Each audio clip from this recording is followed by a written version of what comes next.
Hello and very good evening. Today we are with the lesson number 1 from Civics class 10 SST. हमारे lesson का नाम है सत्ता की साझेदारी। इस लेसन के अंदर जो हम मेनली डील करते हैं वो है कि किस प्रकार से एक देश के अंदर प्रत्येक वर्ग को सत्ता में भागीदारी का मौका मिलना चाहिए। हर किसी को जो देश में निर्णय लिए जा रहे हैं, जो देश का निर्माण किया जा रहा है, उसमें उसकी भागीदारी सुनिश्चित हो। इस लेसन के अंदर बेल्जियम देश की और श्रीलंका देश की बात की गई है। साथ में ही हम कहीं कहीं भारत की उदाहरणें भी लेते रहते हैं। तो ये लेसन जो है बेहद इंपॉर्टेंट है, 1 मार्क्स के क्वेश्चंस के लिए भी, 2 मार्क्स क्वेश्चंस के लिए भी। और क्योंकि हमारे इस बार जो पैटर्न है थोड़ा चेंज हुआ है, 40 मार्क्स के एक एक नंबर वाले क्वेश्चन आएंगे, इसीलिए हमने कोशिश की है आपके लिए मैक्सिमम से मैक्सिमम भी अगर है तो क्वेश्चंस एकत्रित करने की। लगभग 56 क्वेश्चन हमने अपने इस पाठ के अंदर तैयार किए हैं। चलिए उनको डिस्कस करते हैं, ताकि रटना नहीं है बल्कि समझाना है। समझने से क्या होगा, हम बेहतर ढंग से यहाँ से लिखे हुए से भी बेहतर ढंग से आप लोग अपने पेपर में इन क्वेश्चंस को अटेम्प्ट कर पाओगे।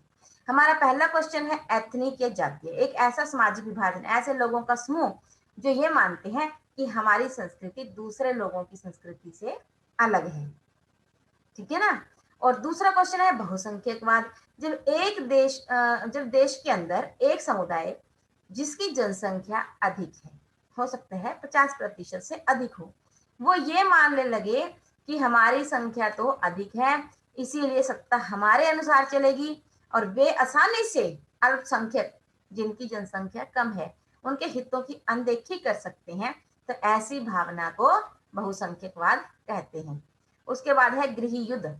देश के अलग अलग जातीय समूह देश के ही अंदर इस तरह से हिंसात्मक संघर्ष में शामिल हो कि वो किसी युद्ध जैसा लगे, और क्योंकि ये देश के अंदर, घर के अंदर का युद्ध है, इसलिए इसका नाम गृह युद्ध रखा गया। सामुदायिक सरकार, भाषाई आधार पर लोगों द्वारा चुनी गई सरकार को सामुदायिक सरकार कहते हैं।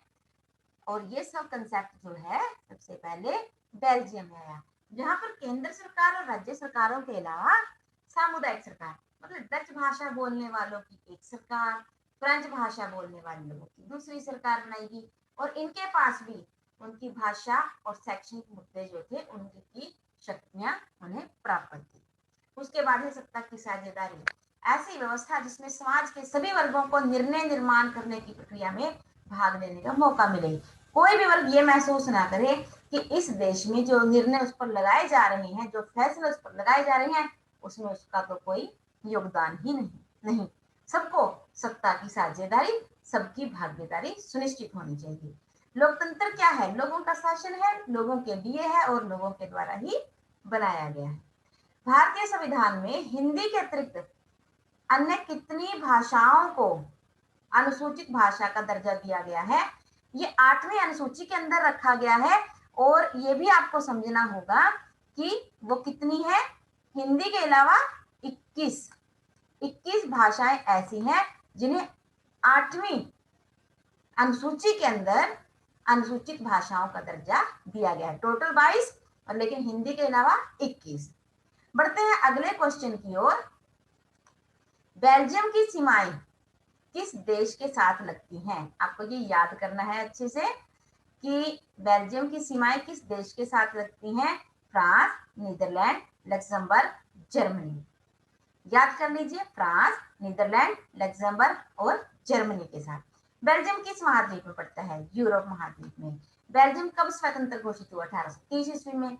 बेल्जियम की आबादी 1 करोड़ और हरियाणा की आबादी 2.5 करोड़, यानी कि हरियाणा की आबादी के आधे से भी कम। ब्रुसेल्स किस देश की राजधानी है? बेल्जियम की। बेल्जियम में किस समुदाय का प्रभुत्व है? फ्रेंच भाषी का।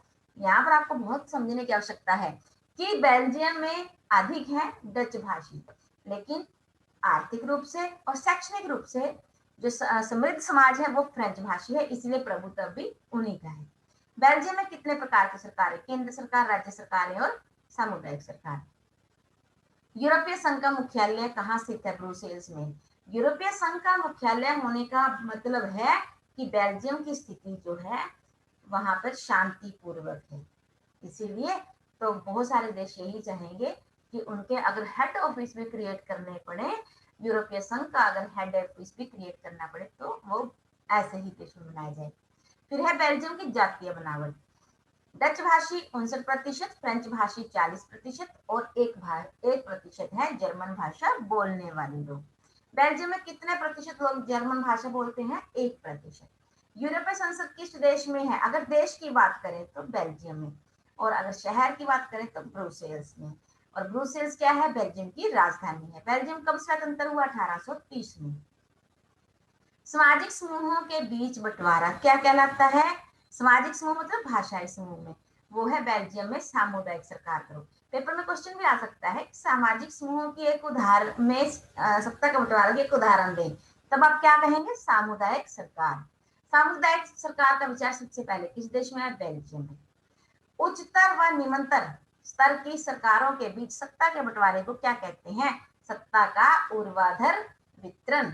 मतलब जब सत्ता का बंटवारा विभिन्न स्तरों पे किया जाए, पहले उच्च स्तर, उच्च मतलब केंद्र सरकार, फिर निम्न स्तर, उससे निम्न स्तर क्या आ जाएगा? राज्य सरकार, फिर उससे निम्न स्तर पे क्या आ जाएगा? स्थानीय सरकार। तो इस प्रकार के बंटवारे को सत्ता का ऊर्ध्वाधर वितरण कहा जाता है। ठीक है। उसके बाद है सरकार के 3 अंगों में जो सत्ता का बंटवारा किया गया है उसे क्या कहते हैं? सत्ता का क्षैतिज वितरण। मतलब एक ही रेखा पर वितरण है। तीनों जो हैं अंग, तीनों अंग क्या है? समान है, बिल्कुल। और समान होने की वजह से देखिए, अगर तीनों समान है, तीनों ही इसी लेवल, इसी लाइन पर आ रहे हैं, इसका मतलब वो क्षैतिज है, एक ही रेखा पर आ रहे हैं। लेकिन यदि वो ऊपर से नीचे की ओर आ रहे हैं तो वो ऊर्ध्वाधर है, वर्टिकल और हॉरिजॉन्टल। ये हॉरिजॉन्टल लाइन बता रही है कि 3 अंगों में सत्ता का बंटवारा है, लेकिन तीनों का जो लेवल है वो समान है, कोई छोटा या कोई बड़ा नहीं, कोई ऊपर या कोई नीचे नहीं। लेकिन केंद्र सरकार, फिर राज्य सरकार, फिर स्थानीय सरकार, इसका मतलब जो उसका लेवल है वो वर्टिकल है, तो वो ऊपर से नीचे की ओर है। उसके बाद है बेरूत की राजधानी। बेरूत की राजधानी, बेरूत किसकी राजधानी है? लेबनान। लेबनान देश है, बेरूत उसका शहर या उसकी राजधानी है। 1970 से 1993 के बीच बेल्जियम के संविधान में कितनी बार संशोधन हुए? 4 बार। लेकिन आखिरकार क्या सामने आया? बेल्जियम मॉडल, जो अपने आप में एक आदर्श मॉडल है पूरे विश्व के सामने। बेल्जियम में किस प्रकार की सरकारें हैं? संघात्मक केंद्र सरकार भी है और राज्य सरकारें भी हैं। बेल्जियम की कुल आबादी का कितने प्रतिशत भाग विलेनिया क्षेत्र में रहता है? 40%। बेल्जियम के डच समुदाय कहाँ पर रहता है? फ्लेमिश में।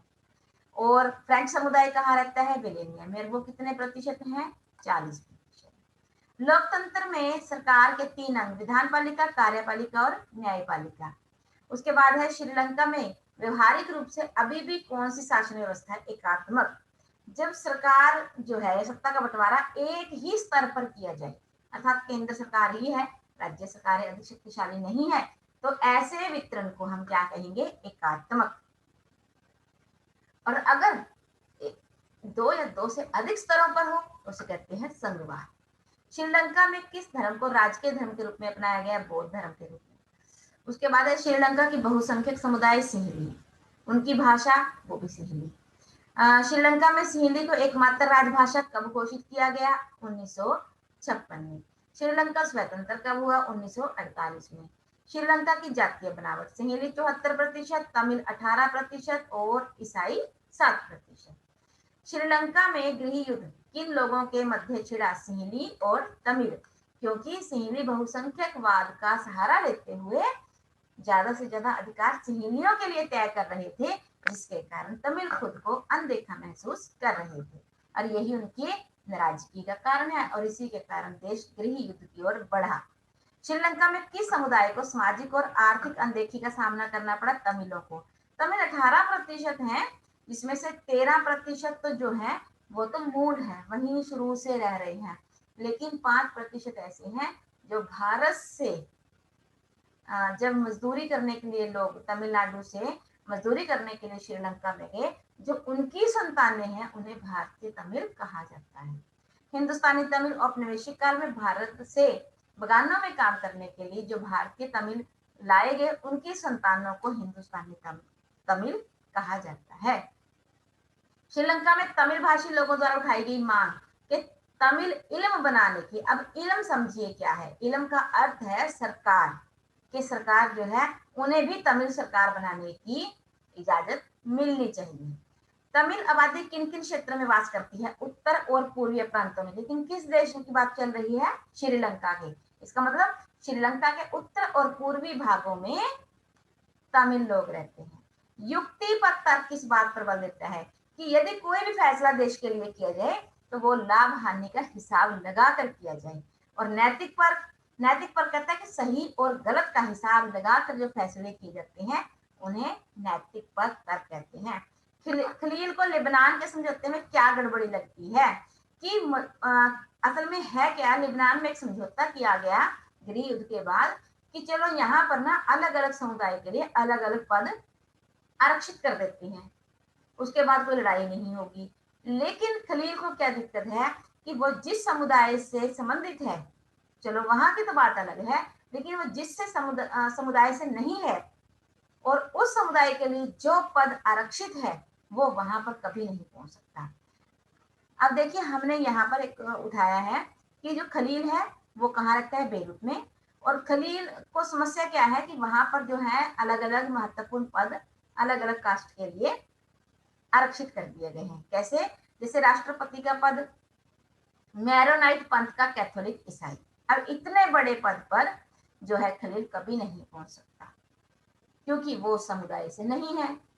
फिर उसके बाद है प्रधानमंत्री का पद सुन्नी मुसलमान के लिए तय कर दिया, उप प्रधानमंत्री ऑर्थोडॉक्स ईसाई, और संसद का अध्यक्ष शिया मुसलमान। तो इसीलिए खलील को है जो इसमें समस्या नजर आती है। उसके बाद है जर्मनी की दो प्रमुख पार्टियां, एक है क्रिश्चियन डेमोक्रेटिक पार्टी, एक है सोशल डेमोक्रेटिक पार्टी। सत्ता की साझेदारी क्यों आवश्यक है? ये बहुत इंपॉर्टेंट क्वेश्चन है। नंबर 1, सामाजिक समूहों के बीच टकरावों का अंदेशा कम होता है। जब सबको भागीदारी मिलेगी, सुनिश्चित रूप से मिलेगी, तो समुदाय आपस में, कोई भी समुदाय आपस में लड़के राजी नहीं है। नंबर 2, यही लोकतंत्र की सच्ची आत्मा है, जब सबको सत्ता की साझेदारी में योगदान प्राप्त हो। फिर हाँ, एक क्वेश्चन है राष्ट्रपति व्लादिमीर पुतिन, इसका संबंध किस देश से है? रूस से। जर्मनी ने सन 2005 में किन दो पार्टियों को मिलाकर गठबंधन सरकार बनाई? जो मेन दल हैं क्रिश्चियन डेमोक्रेटिक और सोशल डेमोक्रेटिक। किस दल का नेतृत्व मार्टिन लूथर ने किया? नागरिक अधिकार आंदोलन का। अमेरिका में जो नस्ल भेद के ऊपर जो संघर्ष चल रहा था उसके खिलाफ नागरिक अधिकार आंदोलन चलाया। खलील नाम का आदमी किस शहर में रहता है? बेरूत। सरकार के बीच विभिन्न स्तरों पर होने वाले बंटवारे को क्या कहा जाता है? संघवाद। भारत ने अपने परमाणु परीक्षण कहाँ किए? राजस्थान में। और एक बेहद इंपॉर्टेंट क्वेश्चन है निरंतर और संतुलन की व्यवस्था। जब सरकार का एक अंग दूसरे अंग पर नियंत्रण रखता है और अपनी शक्तियों का उचित प्रयोग भी करता है तो ऐसी व्यवस्था को नियंत्रण और संतुलन की व्यवस्था कहा जाता है। जैसे कि विधान पालिका कार्यपालिका और न्यायपालिका पर नियंत्रण रखती है, कार्यपालिका विधान पालिका पर, और न्यायपालिका विधान पालिका कार्यपालिका दोनों पर अपना अंकुश रख सकती है। तो ऐसे व्यवस्था को जो है नियंत्रण और संतुलन की व्यवस्था कहा जाता है, ताकि कोई भी अंग अधिक शक्तिशाली होकर अपनी शक्तियों का दुरुपयोग ना करे। उसके बाद लास्ट क्वेश्चन है राष्ट्र राज्य क्या है? एक प्रकार का राजनीतिक संगठन जो नागरिकता और राष्ट्रीयता के बंधनों से बंधा होता है। जब हम कहते हैं कि हम हरियाणा, पंजाब या यूपी या महाराष्ट्र के बच्चे या नागरिक नहीं, बल्कि हम तो भारत के नागरिक हैं, हम भारतीय हैं। तो इस प्रकार की भावनाओं के कारण जब लोग संगठित होते हैं तो उसे राष्ट्र राज्य या पूरे देश को राष्ट्र राज्य कहा जाता है। आई होप कि इस वीडियो के साथ आपको इस जो क्वेश्चन है वो अच्छे से समझ आए होंगे। Thank you so much and have a nice day.